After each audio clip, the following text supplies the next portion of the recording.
நீங்கள் பார்த்து கொண்டிருப்பது ஆன்மீக பூமி யூடியூப் சேனல்.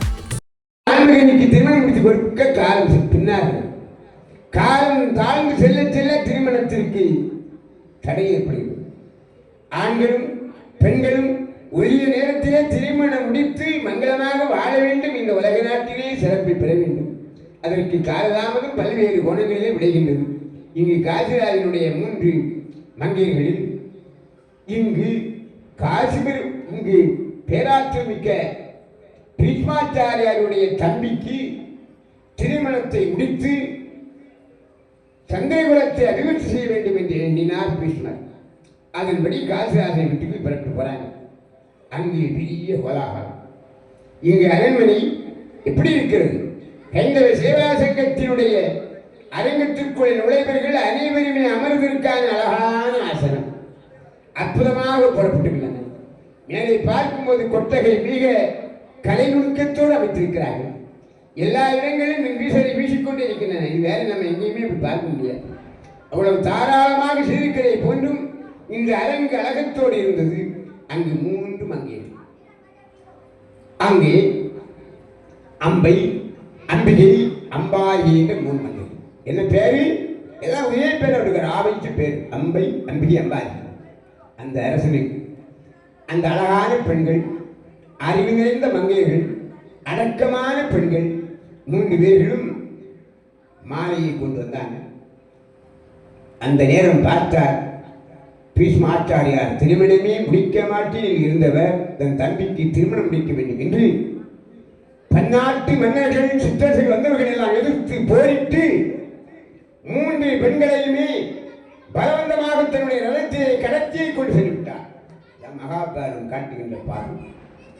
அந்த 3 பெண்கள் போனது இளையவள் சொன்னா, ஐயா, நான் ஒரு மன்னனுடைய மகனாகிய சால்வ தேசத்து மன்னனோடு காதல் கொண்டிருக்கிறேன், என்னை விட்டு விடுங்கள் ஐயா. உடனே அவளை விட்டார்.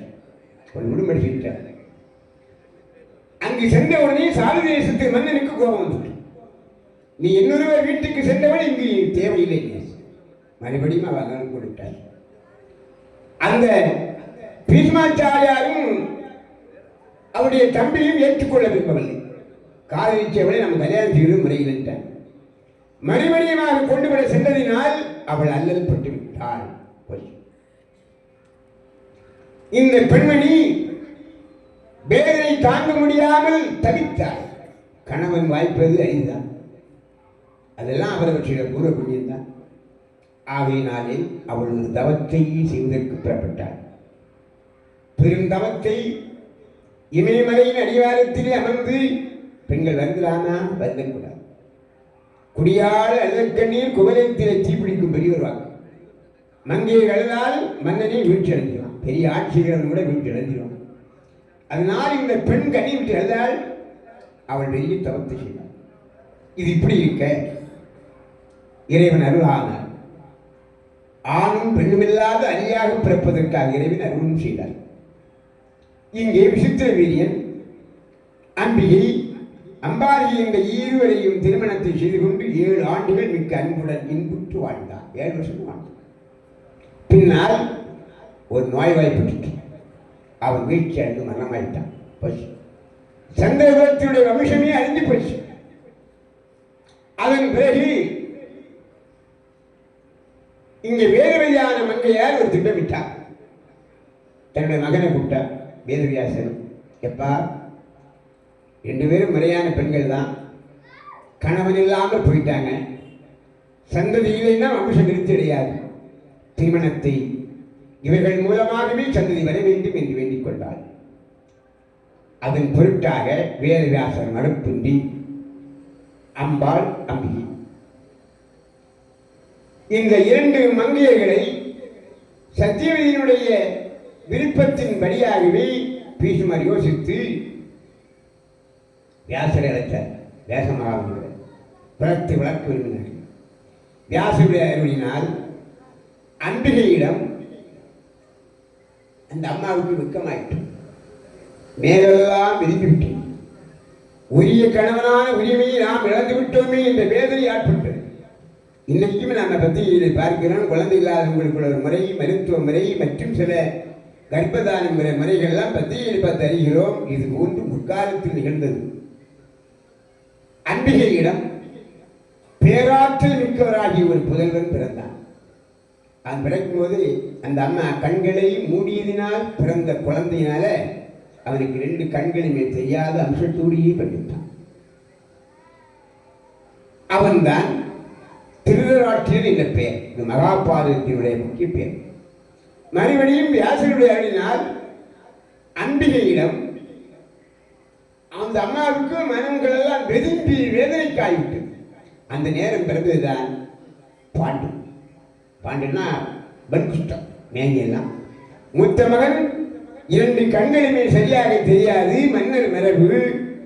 2வது உள்ளவருக்கு வெண்குஷ்டம். அதன் பிறகு 2 மனைவிமாருக்கு நிலையா ஆயிற்று. இந்த சந்ததிகள் ஆரோக்கியமான பிள்ளைகள் இல்லை, ஆற்றலில் நிறைந்தவர்களாக தெரியவில்லை. அதனால் இதற்கு என்ன செய்ய வேண்டும் என்று யோசித்தார்கள். பாரம்பரிய மரபினுடைய வரலாறு பிராதீனமான மகாபாரதம் காட்டுகின்ற பாதை தான் யோசித்து அந்த 2 மங்கையர்களும் விருப்பத்தை மறுத்தனர். ஆகையினால் அங்குள்ள வேலைக்காரர்கள் அழகோடு அருமையமா வந்தாங்க. இது இப்படி இருக்கின்ற தருணத்தில் தான் ஒரு சமயம் நீதியின் தேவதையானவர் தர்ம தேவதை யமதர்மன். அவர் சூரிய பகவானுடைய புத்திரன். அந்த சூரிய பகவானுடைய புத்திரன் யமதர்மராஜ். இங்கே ஒரு மகாமுனிவர் பெரிய தவத்தி கொண்டார். ஓம் நம சிவாய, ஓம் நம சிவாய, ஓம் நம சிவாய. எப்போதுமே சிவநாமத்தை சொல்லி தன்னையே மறந்து மெய்மறந்து தவசி கொண்டிருந்தார் மாண்டவின் ஒரு முனிவர்.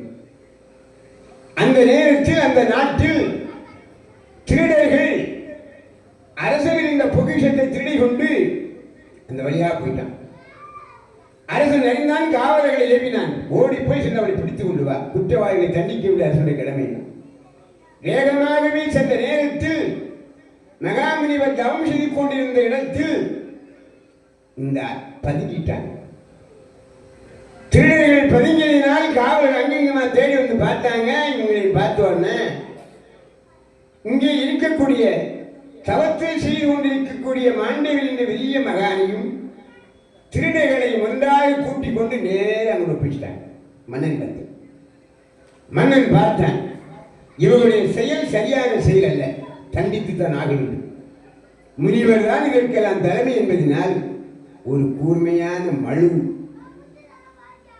தேங்காயில் உயிருக்கு பயன்படுத்துவாங்க, ஒரு அழகான கம்பு, அது மாதிரி இரும்பினால செய்த கம்பு மழு என்ற ஒரு ஆயத்தில் கொத்தி வச்சிட்டாங்க. அந்த முனிவர் அப்படியே இருக்கார். யாராவது தெரிஞ்சார்கள் வருவார். நீ பாதுகாப்பாக மறைமுகமாக இருந்தார்கள். திருடியவர்களையும் திட்டமிட்டு சரி செய்தவர்களையும் சட்டத்தின் முறைப்படி காவல்துறையினர்கள் கைது செய்து மறைமுகமாகவே தண்டிப்பது பாரம்பரியத்துடைய சட்டத்தின் விதி.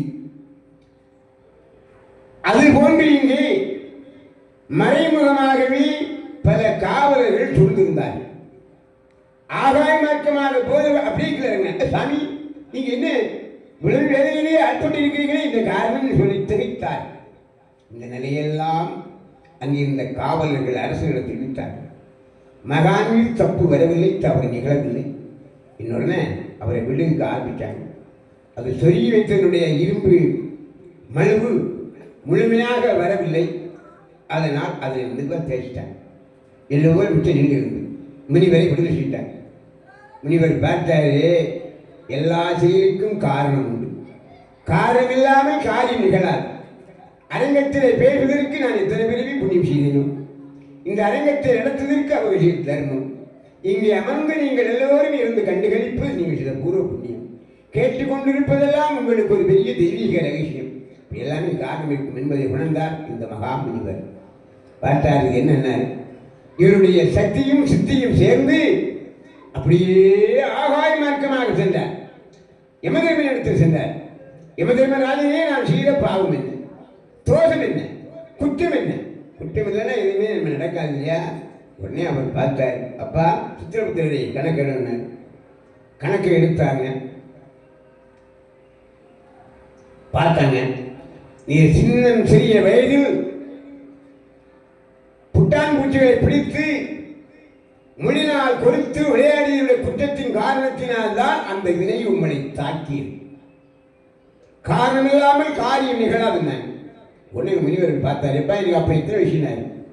அது 8 வயசு. உடனே அவர் சொன்னார், சராசரியாகவே 14 வயது தாண்டும் வரைக்கும் இந்த பாலன் செய்த குற்றம் தாய் தந்தையை சேர வேண்டும் என்ற சட்ட திருத்தங்கள் வரவில்லை. மாநிலத்திலே சட்டங்களை திருத்துவார்கள். ஆகினால் சட்டமன்றம், பாராளுமன்றத்திலும் நம்முடைய இந்தியாவை ஆட்சிவதற்கான தகுதியான சட்டங்களை ஏற்றுவார். அதற்கு மிகுதியானவர்களுடைய வாக்களிப்பை நிறைவேற்றப்படும். அதுபோன்று இந்த முனிவருடைய உரை மகாபாரதத்தில் 14 வயதுக்கு கீழ்ப்பட்டவர்கள் செய்த குற்றங்கள் அனைத்தும் தாயை சார வேண்டும். தாய்க்கு தண்டனை வழங்காமல் அறியா பருத்து செய்த பாவத்திற்காக வேண்டி, தர்மனே நீ நீதி தவறிவிட்டாய், உடனே தண்டனை போட்ட. நீ ஈபிகோ சட்டம் 4 நம்பர் பிரகாசத்தின் படி நீ நிலவுலகத்திலே பிறப்பாயிட்ட. அவர்தான் முதலில் பிறந்த திருநாட்டினுக்கு அடுத்த தம்பியாகிய பாண்டி 2வது மனைவிக்கு 2வது அம்மாவுக்கு பிறந்த பிள்ளை. 3வது ஒரு வீட்டினுடைய உத்தமமான பெண், வீட்டு வேலைக்கார பெண், நற்பண் மிக்க பெண்ணுக்கு ஒரு குழந்தை பிறந்தது.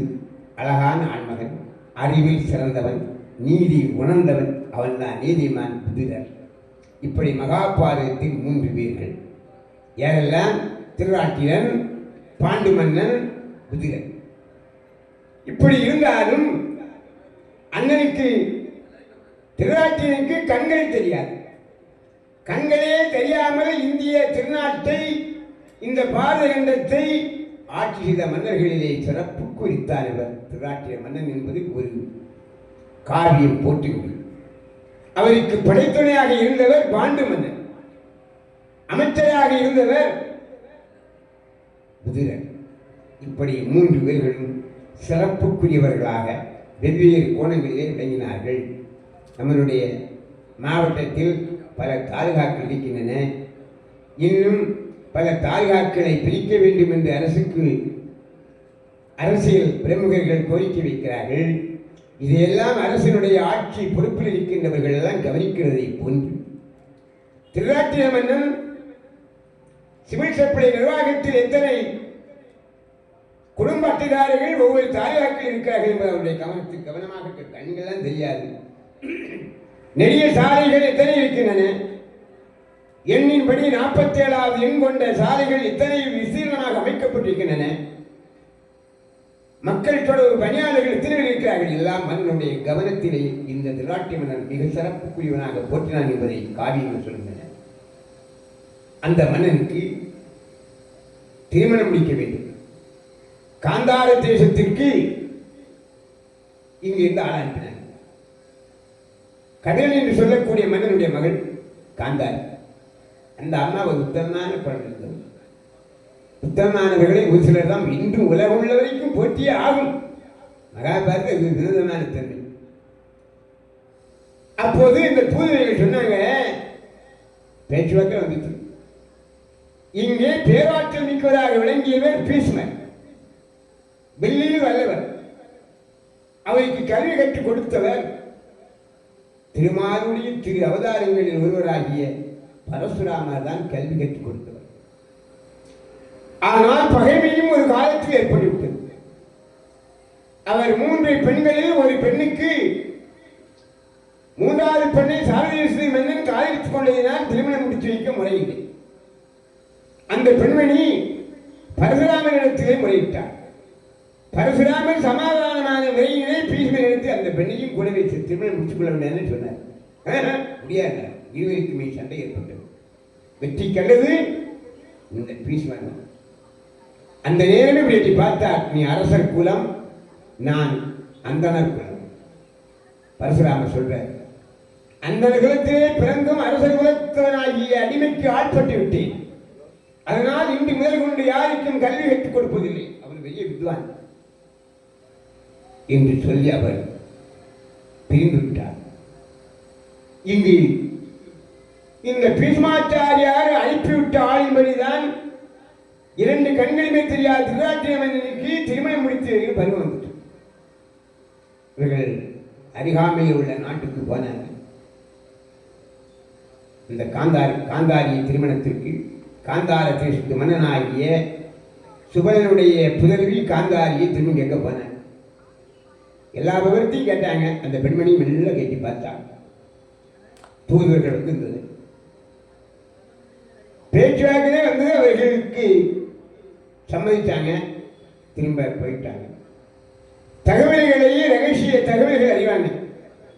சட்ட ஒழுங்கு பிரிவில் பெரிய விழாக்கள் நடத்தினா ரகசிய பிரிவுகள் படி காவல்துறை உயர் அதிகாரிகளுக்கு அவங்க கொடுப்பாங்க. சிஐடி ரிப்போர்ட் எங்கெங்கே என்னென்ன நடக்கிறது, எப்படி நடக்கிறது, என்ன கோணங்கள் பாதிப்பு பெறக்கூடாது என்பது காவல் இந்த துறையினுடைய கண்காணிப்பு எப்போதுமே இந்த உலகத்தை அந்தந்த மாவட்டம், மாநிலம், உலக நாடுகள் வரைக்கும் கவனமாக இருக்கிறது இயற்கையினுடைய பொறுப்பு. அதுபோன்று இங்கே சாதித்த நேரத்தில் தன் மகளாகிய காந்தாரியை திருமணம் முடிப்பதற்கு விருப்பத்தோடு வந்த தூதுவர்களுடைய கருத்தின்படி 2 கண்களுமே தெரியாது. கண்களை தெரியாதவருக்கு கல்யாணம் முடிச்சு வைக்க பெற்றோர் சம்மதிப்பாங்களா? சம்மதிக்க மாட்டார். இதற்கு நிறைய பிராணங்கள் கதைகள் ஏராளம் சொல்கின்றன. ஆகினால் நாங்கள் தருவதற்கு சம்மதமில்லை. ஆனால் பீஷ்மர் பெரிய புலி, நாங்கள் எதிர்க்க திறன் இல்லை. ஆனால் உண்மையை சொல்லுகிறோம். எங்களுக்கு மரத்தால் பகையும் வந்துவிடும்.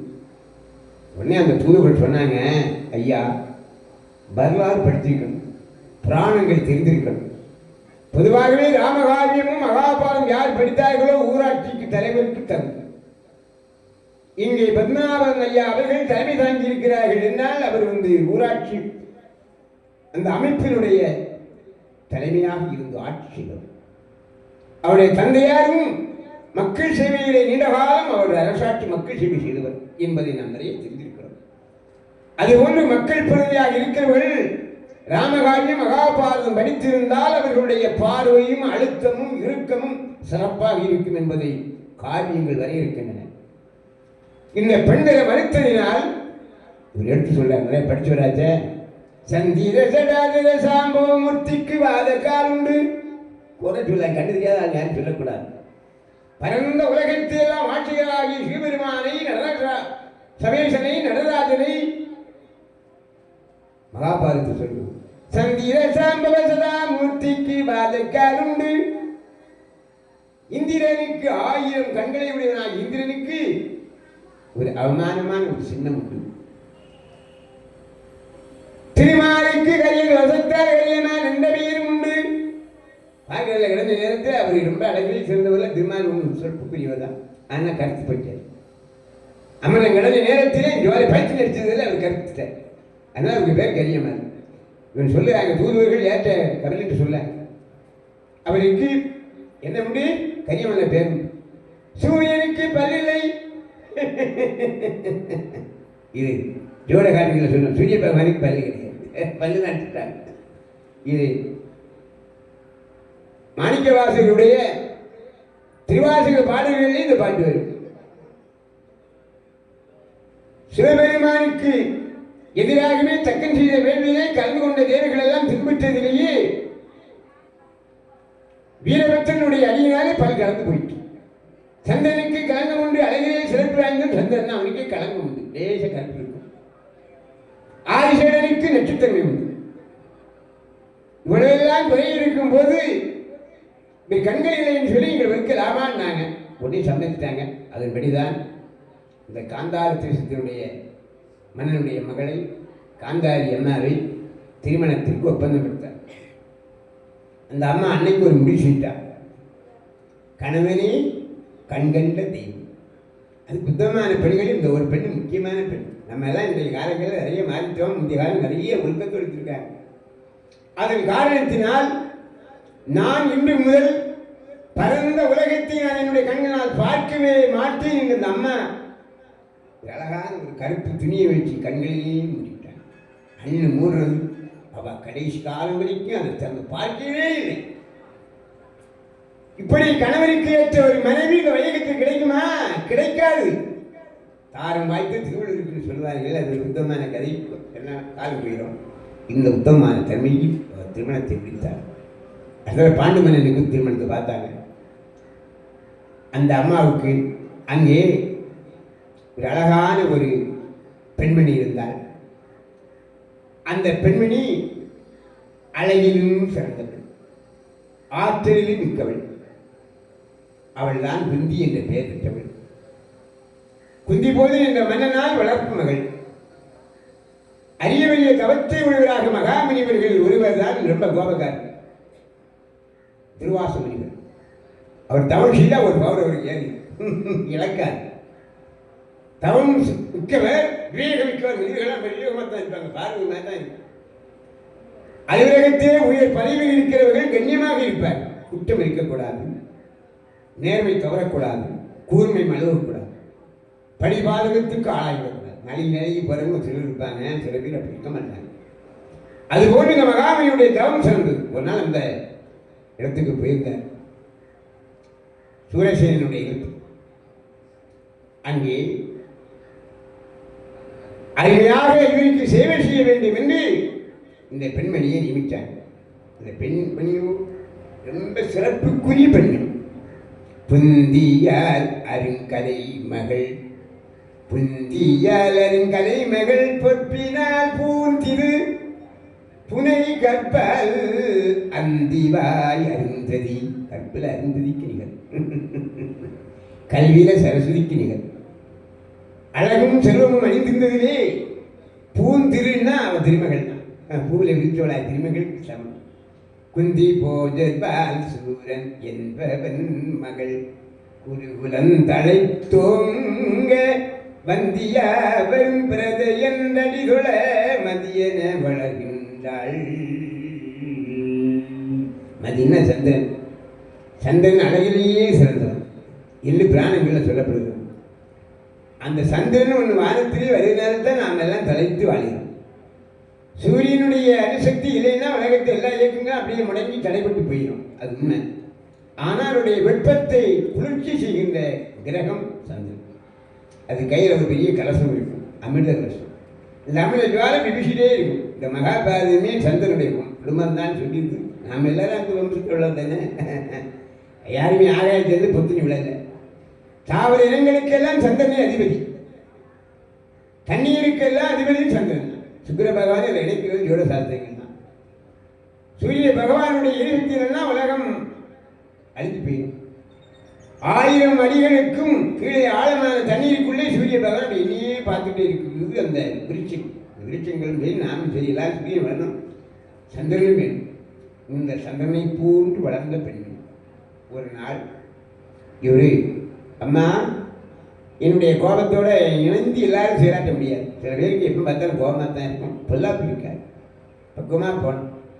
சில வீட்டில் உள்ள கணவனுடைய கோபத்தால் அந்த அம்மா அதை தனிச்சு கொண்டு போயிடுவாங்க.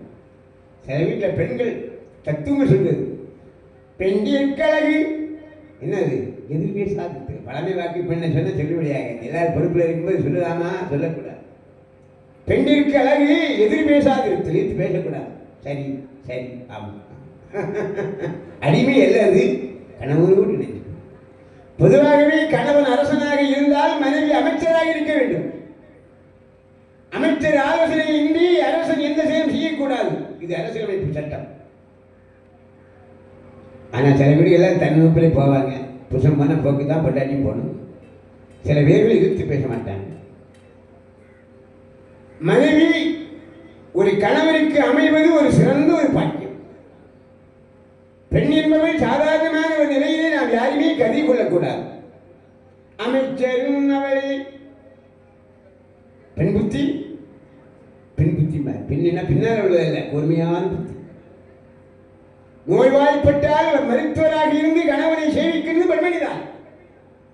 அன்புக்கும் மனைவி, அனுசரணைக்கும் மனைவி, காதலுக்கும் மனைவி, வைத்தியம் பார்ப்பதற்கும் மனைவி, சோறுட்டும் மனைவி, அவள் சோறுக்கு பாடுபட்டு கொடுப்போம் மனைவி. பெண்ணினுடைய எண்மை அது அதிகாரத்துக்கு வரக்கூடிய காரியங்கள். சரி, இந்த நிலையில் அந்த பெண்ணுடைய சேவையை மகிழ்ந்தார் இந்த துர்வாசனின் அம்மா. நீ அருமையான சேவை செய்வாய், உனக்கு ஒரு ரகசியம் சொல்கிறேன் மந்திரத்தை. எந்தெந்த தேவதையை நீ கேட்டியோ அவர்கள் வருவார்கள், உனக்கு அருள் செய்வார்கள் என்று சொன்னார். அதன்படி ஒரு நாள் குந்தி தேவி அரண்மனையில் மாடியில் நின்னார். சூரிய பகவானுக்கு மந்திரத்தை சொல்லி பார்ப்போம்னா அங்கே ஜோட சாஸ்திரங்கள் சொல்லுவது இருக்கு வேதம் யசுர்வேதம் சொல்றது சபாகி சோம சங்காசம் காட்டிவேயம் மகாத்ரி வித்வாந்தாரும் சர்வபாவக்னம் இப்ரணதோஷ்மி திவாகரம் திவாகரம்னா சூரியன் தான் உடனே அம்மா மந்திரத்தை சொன்ன உடனே சூரிய பகவானுக்கு செவி எட்டிச்சு. இப்போ நம்ம சொல்லக்கூடியதான் அங்கெல்லாம் கேட்காது நினைக்கிறீங்களா நீங்கள்? எல்லோரும் கேட்டுக்கொண்டு இருப்பார், எல்லோரும் கவனித்து கொண்டு இருப்பார். காற்று நிறைய எல்லாம் போயிட்டு இருக்கும். நாம் இங்கே இருக்கக்கூடிய நிகழ்வுகளே நிறைய பேர்கள் ஐயா அங்கிருந்து அழகாகவே வீடியோவே எடுக்கிறார், அதை எடிட் பண்ணுகிறார், அப்படி பல இடங்களுக்கும் பரப்புகிறார். இது எல்லா நாடுகளுக்கும் சனப்பொழுது போயிட்டு இருக்கும். இன்றைய விஞ்ஞானத்தை நாம் தெரிந்து கொண்டிருக்கிறோம். இயற்கையுடைய ஆற்றல் என்றுமே இயற்கை தான். அதை நாம் கொண்டு கொஞ்சமாக நுகர்ந்து கொண்டே தெரிந்து கொண்டே இருக்கின்றோம். எத்தனையோ பேர்கள் பல நிகழ்ச்சிகளை நாம் பார்க்கும்போது அதை எடுக்கிறாங்க, வீடியோ பிடிக்கிறாங்க, அப்படியே அனுப்பிவிட்டாங்க. அப்படி ஆனால் இது கதிரவனுக்கு நான் சொல்றது கேட்காம இருக்குமா? கேட்கும். காற்றுக்கு கேட்காம இருக்குமா? அது கேட்கும். நாம் எல்லாம் இருக்கிறது எல்லாம் இறைவனுக்கு தெரியாமல் இருக்குமா? அவருக்கு தெரியும், அம்பாளுக்கும் தெரியும். 1000 கண்ணுடையாள் என்பது 600 சொல்லுங்க. அவ இருக்குது அங்க, கேட்குது இங்க. என்ன சொல்றாங்க இங்க எல்லாம்? தெய்வீகம் என்னைக்குமே நம்ம விட்டு போகாது. நீதி தவறாமல் கவனமாக எப்போதும் இருக்க வேண்டும். அறம் தவறாமல் வாழ்வதற்கு ஆசைப்பட வேண்டும் என்பதெல்லாம் நாம் முழுமையாக தெரிந்து கொள்ள வேண்டும். இந்த நிலையில்தான் இந்த அம்மா மந்திரம் ஓதுனது சூரிய பகவானுக்கு செவிக்கு கேட்டு இந்த அம்மா அழைக்கிறாளே சொல்லி 1000 கவசங்களும் 1000 குண்டலங்களும் உடைய ஒரு அரக்கன், அவருக்கு பேரு சகஸ்திர கவசம், 1000 கவசங்களுடைய அவன் பிரம்மதேவனிடம் தவம் செய்தான். ஓம் பிரம்மாய மகா பிரம்மாய நமகனி 1000 ஆண்டுகள் அவன் தவமே செய்தான், தவம் செய்தான். அவன் தவத்தின் தன்மையினால் ஒரு நாள் இந்த அம்மாவுடைய ஆற்றில் சூரிய பகவானோடு ஒடுங்கி இருந்த அந்த சகஸ்திர கவசம் தான் ஒரு புதல்வனாக வந்து தோல்விக்கூடிய காலமும் காரணமும் இருக்கிறது. ஆகவே அழைப்பிற்கு ஏற்க ஆயுத்தம் என்று தோன்றினார். இப்படி இந்த மாதிரி சரீரம் இல்லை, இதுக்கு பேர் ஸ்தூல உடம்பு, இதுக்கு உணர்வு சூட்சும உடம்புன்னு சொல்லுவாங்க. அந்த அம்மாவோடு சந்தித்ததின் காரணத்தினால் அந்த அம்மாவும் ரிஷிகற்பம் ராத்தங்காது பழமையான வாக்கு தத்துவங்களை ஆராய்ந்து கண்டுபிடிக்கிறதுனால எளிதாக முடியாது. இந்த துறைக்கு யாரும் விரித்து போகலை. அது எப்படி ஒரு நாளையில அந்த அம்மா புத்தரை பெற்றாள் என்பதை ஆராய்ச்சி துறைகள் ஆராய்ந்து பார்த்தால் சரியான விளக்கத்தை சொல்ல முடியும். அகத்திய தென்கோடியிலே வந்தார், சமுத்திரத்தை உள்ளங்கையில் உருட்டால் எப்படி உருட்டினாரு? விஞ்ஞானத்துறை கண்டுபிடிக்கிற அந்த துறைக்கு இறங்கல. அது எதனாலன்னா விரிஞ்சு விரிஞ்சு விரிஞ்சு விரிஞ்சு போயிட்டு அதை ஒடுக்கிற தத்துவங்கள் எப்படின்னு சொல்லப்படும். இப்படி அந்த அம்மா ஒரு அருமையான ஒரு புதல்வனையும் பெற்றெடுக்கின்ற காரணத்துக்கு ஆள்பட்டால் அவன்தான் பிற்காலத்தில் கர்ணன் என்று பெயர் பெற்றவன். இந்த குழந்தையை நான் வைத்திருந்தால் பக்கம் பக்கம் பார்த்தா நாடறிந்தால் அவன் திருமணமே ஆகாத ஒரு பெண் ஒரு புதல்வனை பெற்றால் ஏற்றுக்கொள்ளப்படுமா? படாது. ஆகையினால் இந்த பெண் புதல்வனை நான் அருகாமையில் ஓடுகின்ற நதியை விட்டு விடுவோம் என்று சொல்லி அவர் நினைத்து குழந்தை ஒரு பேழையை வைத்து நவரத்தினங்களையும் அதோடு சேர்த்து பட்டாடையை விட்டு கண்ணீர் விட்டு ரகசியமாக விட்டவள் அந்த புதல்வன் தான் பிற்காலத்தில் வளர்ந்து கர்ணன் என்ற திருநாமத்தோடு வந்தான் என்கின்ற தன்மையில் இன்று இந்த நாள் தொடர் மகாபாரதத்தை நிறைவு செய்வதற்கும் முற்படுகிறேன். ஏன்னா காலம் பொன்பொன்று பல்வேறு தொடர் நிகழ்ச்சிகளுக்கு பக்குவமாக வந்திருக்கிறார்கள். இதனை அருமையான புகைப்படங்களும் வீடியோக்கள் எடுத்துக்கொண்டிருந்தவர்களுக்கும் கேட்டுக்கொண்டிருந்தவர்களுக்கும் இந்த நிகழ்ச்சியை ஆங்காங்கு இருந்த ஆர்வத்தோடு தொடர் மகாபாரதத்தை கேட்டுக்கொண்டிருக்கிறவர்களுக்கும் இங்கே அருமையாக குடிநீர் சுவையோடும் மருத்துவ குணத்தோடும் சேவாப்பார்வை என்ற திட்டத்தோடும் செயல்பாடுகளை தன்னை தியாகம் செய்து நடத்துகின்ற அவர்களுக்கும் என்னுடைய பணிகளந்த வணக்கத்தையும் கூறி நிறைவுறம் நினைக்கிறேன். உருவாய் அருவாய் உருவாய் அருவாய் உருவாய் அருவாய் உலதாய் இலதாய் மறுவாய் மலதாய் மணியாய் ஒளியாய் கருவாய் உயிராய் கதியாய் விதியாய் குருவாய் வருவாய் குருவாய் வருவாய் குருவாய் வருவாய் குருவாய் வருவாய் அருவாய் குகனி நம பார்வதி மகாதேவ. இந்த வீடியோ உங்களுக்கு பிடித்திருந்தால் லைக் செய்து உங்கள் நண்பர்களுடன் பகிரவும். மேலும் இது போன்ற ஆன்மீக காணொளிகளுக்கு ஆன்மீக பூமி யூடியூப் சேனலை சப்ஸ்கிரைப் செய்து வைத்துக் கொள்ளுங்கள்.